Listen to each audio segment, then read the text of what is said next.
Leia o Evangelho indicado e edifiquemos a nossa fé refletindo sobre o reino que Jesus nos propõe. Todos olharam e então dirão: vede como se amam.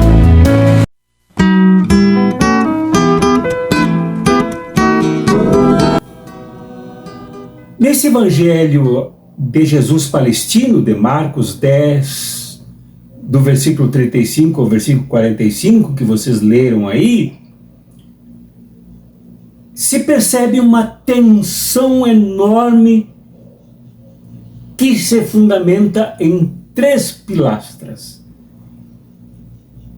Numa, o próprio Jesus é esta força incompreendida do Messias que traz a proposta do reino que ele encarna, mas que não é totalmente compreendida pelos seus discípulos no momento que o seguiam, no momento da caminhada em direção ao confronto em Jerusalém, e também pela comunidade de Marcos, que vivia uma experiência de tensão muito forte que dividia a igreja. A outra pilastra é a incompreensão dos discípulos de Jesus, aqueles que seriam os seus apóstolos, que não conseguiam captar Jesus graças a um entulho que fechava o seu entendimento, a sua compreensão, o seu poder de conhecimento, que o cegavam, que o ensurdeciam e que o insensibilizavam para tudo o que eles deveriam conhecer da proposta de Jesus. E a terceira pilastra escapa tanto do encontro dos discípulos com Jesus, da caminhada aqui mencionada, como também da própria comunidade de Marcos, mas que distante se faz ativa nas mentes dos discípulos. Eu diria que estas 3 pilastras movimentam as tensões no mundo que nós vivemos hoje e dentro dele de amplos segmentos dos ditos cristãos e cristãs distribuídas em várias igrejas. Porém, Jesus teve uma compreensão que hoje se chamaria de leniência pastoral impressionante ao captar, ao ouvir, ao acolher a confusão, o drama embotador da compreensão dos discípulos e do que lhes causava divisão. Por outro lado, Jesus, mesmo assim com esta compreensão imensa, que permitiu que eles assim externassem as suas confusões, e cá entre nós, me parece foi positivo isso, os discípulos tiverem essa oportunidade de expor o seu pecado atormentador.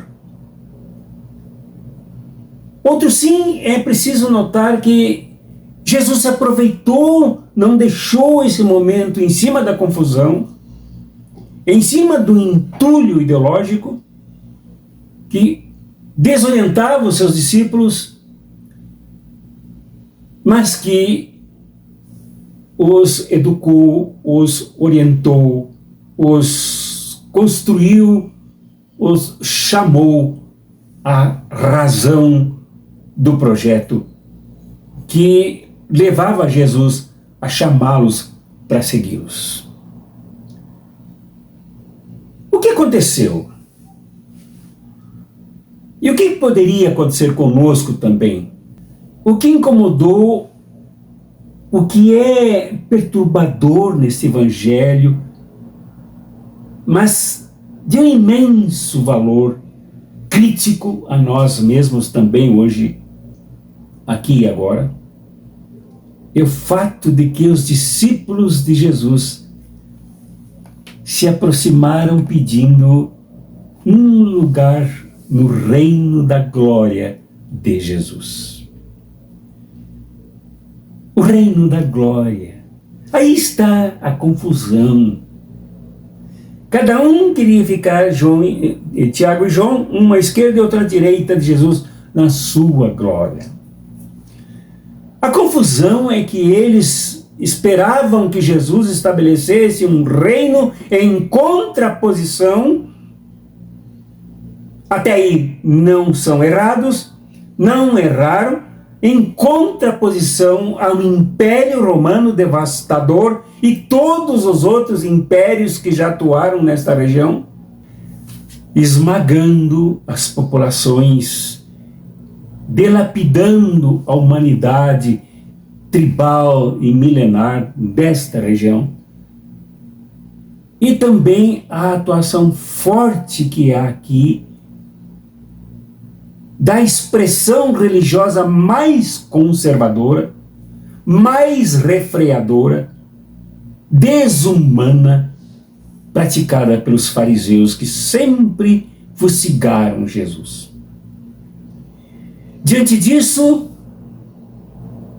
a confusão nos discípulos também se alimentava, quando eles desejavam contrapor o reino que Jesus lhes oferecia a isso tudo.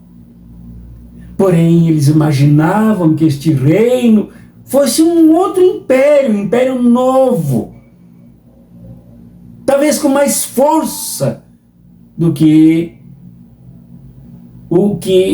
os dois atuais que os incomodavam, que os perturbavam, os desumanizavam, que é romano e o templo de Jerusalém com o rabinato e os fariseus. Eles queriam então, ao verem Jesus já como rei, como Messias, governando em paz, ou até conseguindo novas legiões, agora legiões controladas por ele, o imperador novo, o rei novo, eles queriam um lugarzinho, ou dois lugares de destaque, no poder, no comando, ao lado de Jesus. Esta era a confusão. Quando Jesus os chamou e lhes disse: entre vós não será assim. E esse é o grande problema que atravessa a humanidade e que atravessa a história da igreja por séculos. Praticamente durante esses 2 milênios. É a glória. É a glória. É imaginar que Jesus veio para arrebatar as pessoas aqui e agora já para um novo reino assim, num milagre. E hoje falam em arrebatamento dos que seguem, das que seguem Jesus, um convertimento padecido, uma conversão sofrida, com preenchimento de culpas sobre as pessoas, para que elas sejam arrebatadas para a glória no final dos tempos. Sempre é a glória. Tudo que faz as pessoas buscarem os melhores lugares, ao lado dos que mandam, dos que dominam, dos que têm as rédeas nacionais e populares das mãos, é a glória. Aqui é uma glória nada clara, mas a glória. Portanto, é a glória. Nós temos algumas experiências históricas.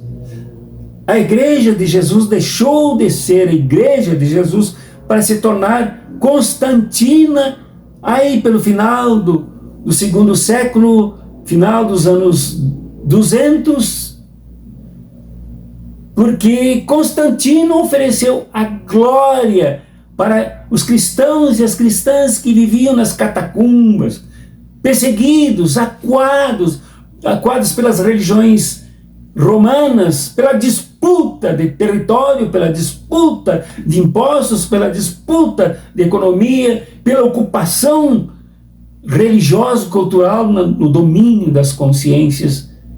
Isto que os imperadores chamavam estes povos invadidos de bárbaros, mas na verdade bárbaro era o Império Romano. Nestas conquistas, os cristãos e as cristãs foram barbaramente perseguidos e muitos das suas lideranças martirizadas, entre eles o próprio Tiago, como relata Lucas no livro de Atos dos Apóstolos.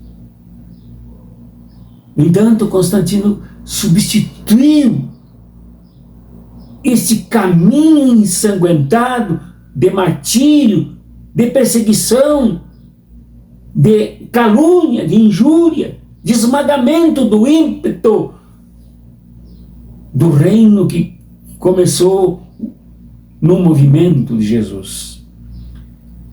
E ao oferecer a glória, os tirou da pobreza, aqueles bispos que viviam na pobreza, aqueles pastores, missionários, presbíteros, diáconos, as comunidades que viviam na pobreza, agora passaram a disputar da liberdade concedida por Constantino, pelo Império Romano, liberdade de culto, liberdade de reunião, liberdade de construção de escolas para suas catequeses, fundações, fundamentos, fundamentações, e também os privilégios no Império, os privilégios no reino de Constantino, os privilégios no acordo com Deus Sol, os privilégios agora com a construção de templos, copiando por um lado os templos e sinagogas judaicas e por outro lado os templos do culto ao Deus Sol.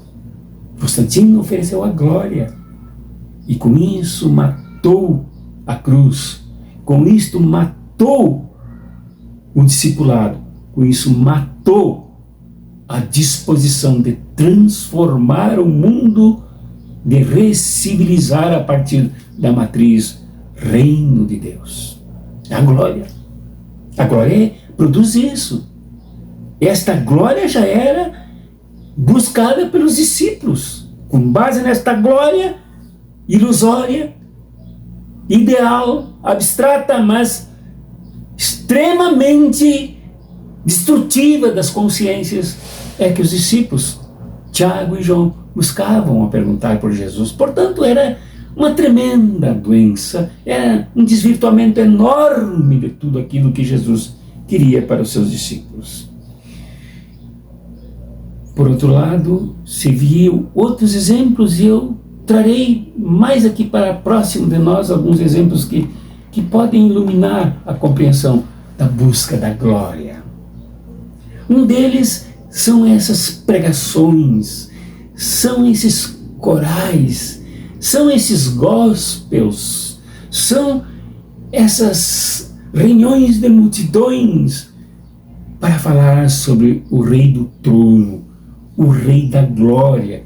Enquanto isso, tudo se acalma por aqui, tudo se atenua, tudo se tolera, as injustiças, as brutalidades, as legiões, os esmagamentos, os espezinhamentos dos pobres, e os pobres com isso jogam para cima da glória, à espera das soluções, no outro ambiente, numa celestialidade, numa glória que não foi apregada por Jesus. A glória de Jesus existe, mas é outra. Me lembro aqui, vocês devem se recordar, de que em 2018 houve um candidato aqui chamado Cabo Daciolo.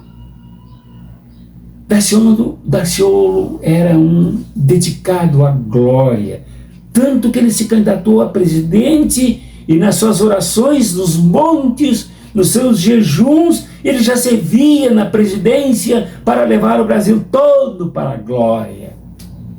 E quando abriam as câmeras e microfones dos chamados debates, que debates não eram, dos presidenciáveis, dos candidatos, entre eles o Cabo Daciolo.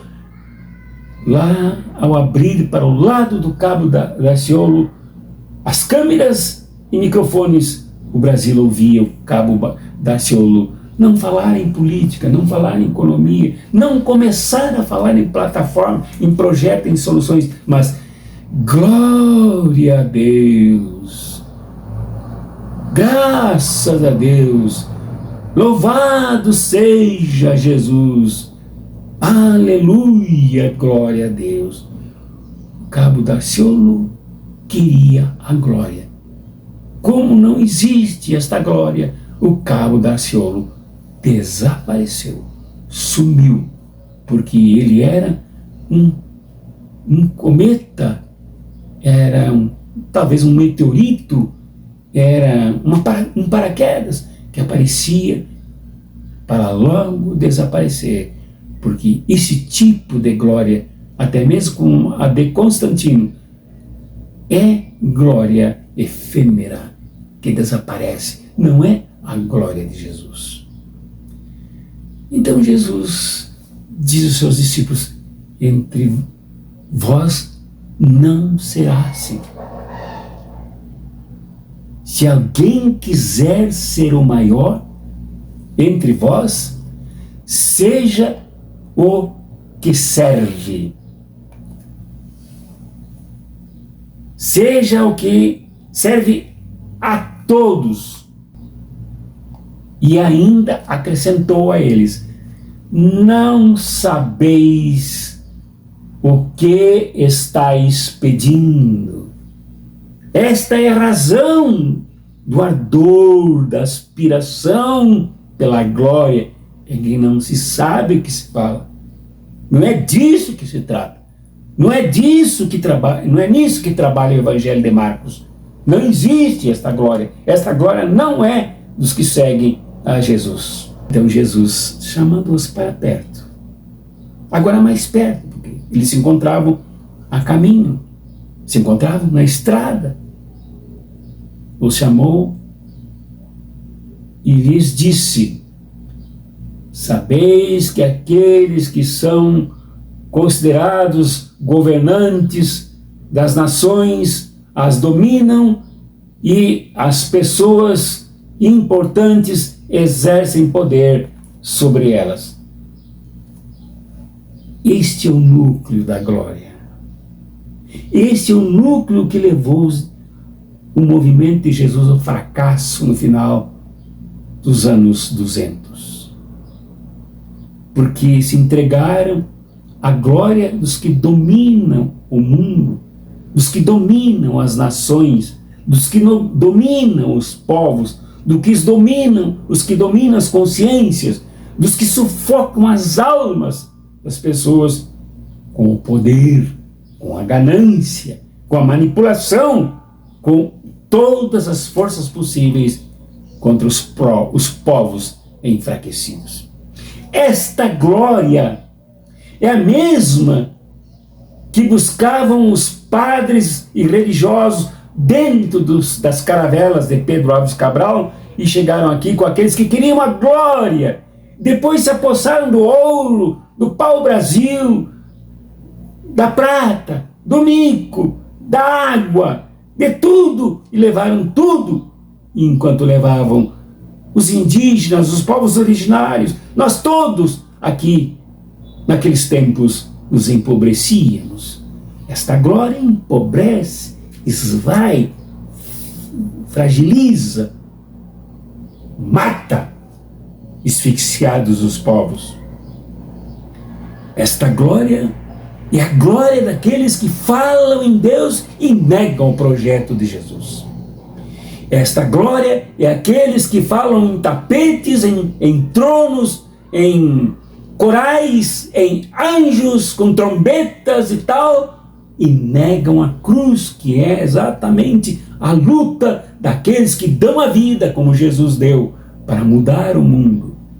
Esta glória dos que querem facilmente atingir o poder, dos que mandam no mundo, e nós sabemos o que dá com os que mandam no mundo, contra os que se desmandam, que são desmandados, que são sacrificados, que são esmagados, e sempre tem que repetir isso.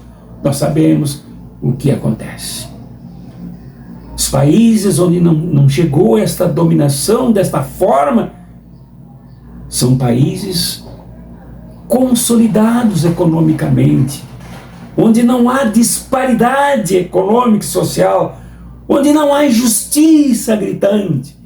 No entanto, aqueles que buscavam a glória como Tiago e João, negada por Jesus, estes se aproximaram dos poderosos, se aproximaram dos que acumulam, se aproximaram dos que lucram, querendo pegar uma beira, querendo tomar para si um pouquinho desses privilégios, e com isso traíram. Até louvam, mas seu louvor é vazio.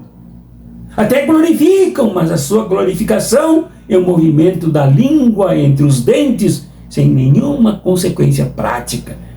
Pelo contrário, se prática há, é a de explorar, a de se calar enquanto há as injustiças e as violências.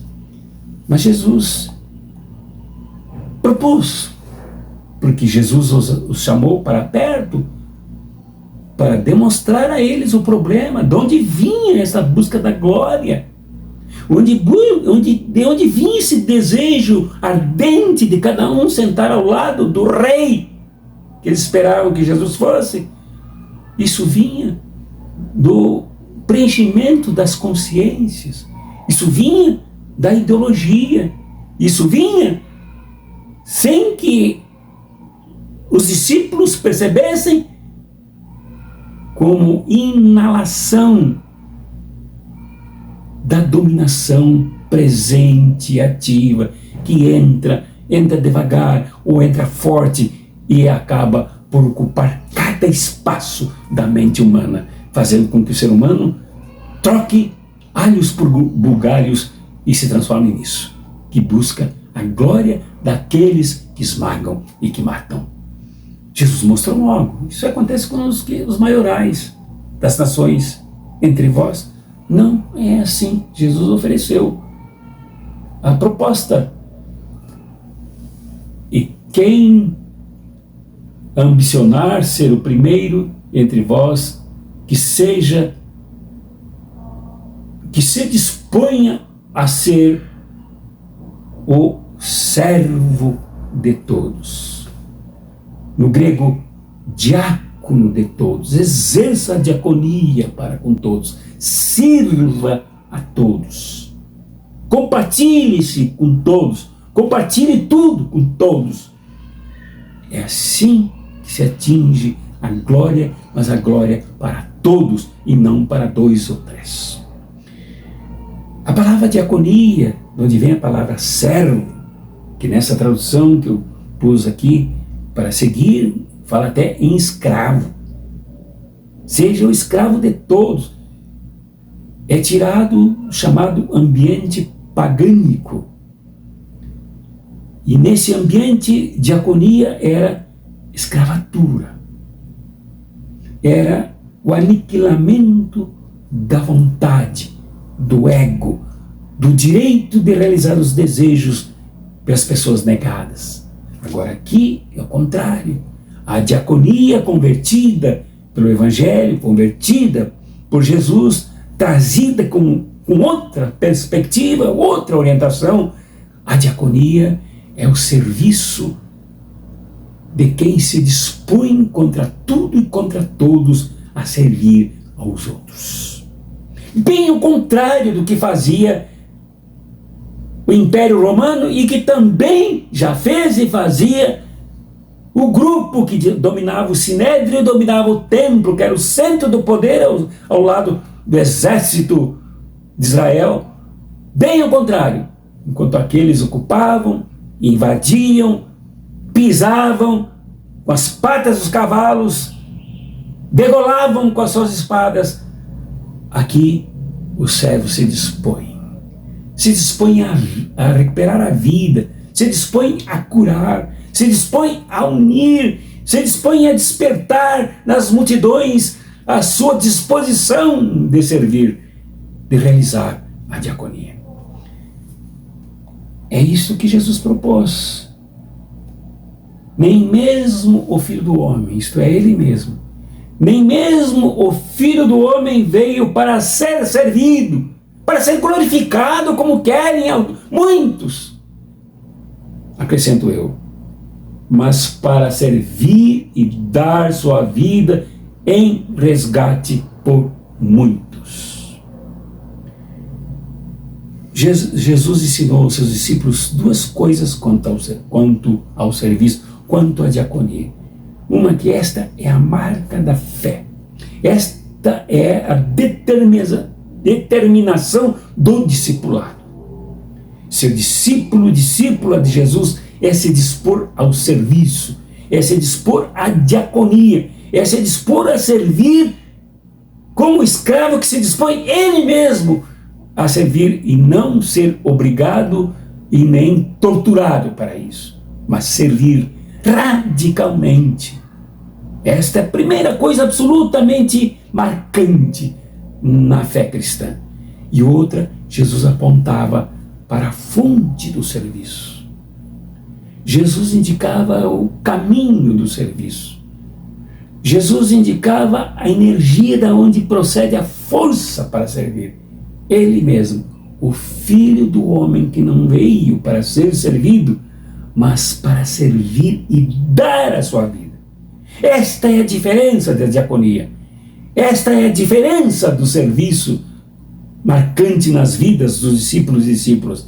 É que eles e elas dão as suas vidas, porque nós seguimos aqueles que deu as suas vidas, foi sacrificado na sua própria vida, foi martirizado, porque servia e para servir,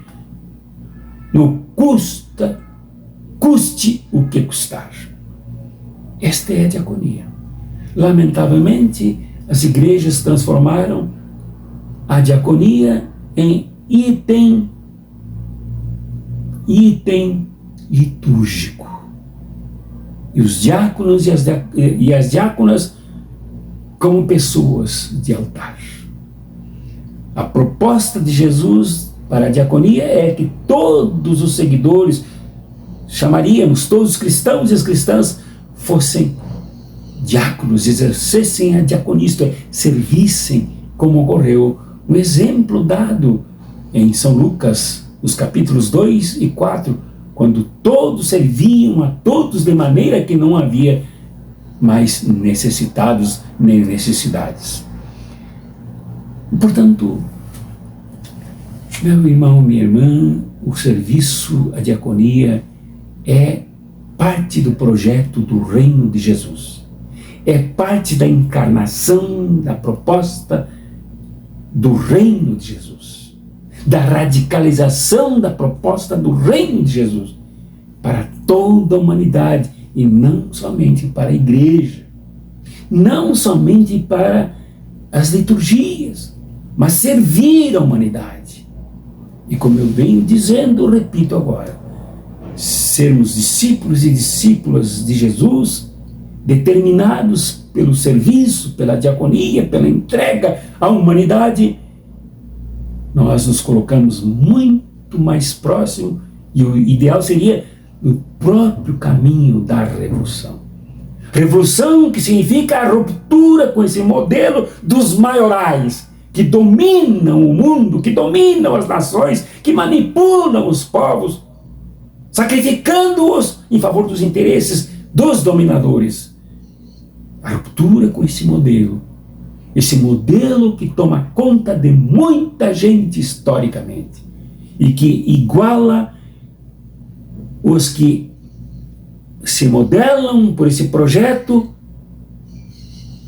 por esse paradigma, com os mesmos que sem fé, sem religião, sem igreja, sem nada, matam, dominam, produzem guerras para invadir os povos, se achando no direito de ser donos de todo mundo. Quem diz que é cristão e cristã dentro de igreja, mas pensa como estes, age como esse, se omite diante desses, deixa de servir. Enquanto que aqueles e aquelas que servem rompem com esse modelo e abraçam um modelo do reino, do serviço, da congratulidade, da solidariedade, do levantar o outro machucado pelos maiorais. E nesse sentido, ao servirmos desta forma, nos aproximamos muito mais daqueles que também, não crendo, lutam pela igualdade de direitos, pela igualdade à qualidade de vida, pela igualdade no direito de viver intensamente, com saúde plena. Nós nos igualamos com esses que não creem, mas fazem isso. Lembro do caso de uns pregadores que subiam umas caixas para pregar no centro de Londres, falar sobre amor, falar sobre serviço, falar sobre compaixão, mas que paravam por aí. Quando Alexander Neil se aproximava deles e dizia: o que nós fazemos, nós realizamos, que vocês só pregam. O que vocês pregam e não fazem, nós não pregamos e fazemos. Que é criar uma sociedade sem medo. Ele chamava inicialmente de escola sem medo, libertando as pessoas do medo causado pela opressão imposta pelos maiorais que dominam este mundo. É um momento de revisão. Nós teremos que fazer uma revalorização da nossa fé, das nossas relações com Jesus, da nossa coerência no seguirmos Jesus, do nosso discipulado. É um grande desafio. Nós escolheremos este caminho ou nos perderemos, como teria acontecido com Tiago e João se não tivessem sido curados deste pecado, deste mal, desta doença, desta fonte de destruição, por Jesus, que teve misericórdia deles, os chamou para perto e disse como deveria ser depois de criticá-los. Esse é o nosso desafio. Somos chamados a abraçar este caminho, que pode ter cruz, sim, mas é a cruz que só é enfrentada por aqueles que servem. A cruz que só é colocada nos ombros dos que servem. Fora isso, buscaremos uma glória fortuita que favorece a opressão, favorece os opressores e desgraça a humanidade. Esse é o desafio, meu irmão, minha irmã. Este é o chamado para esse momento. Atender é uma questão de fé.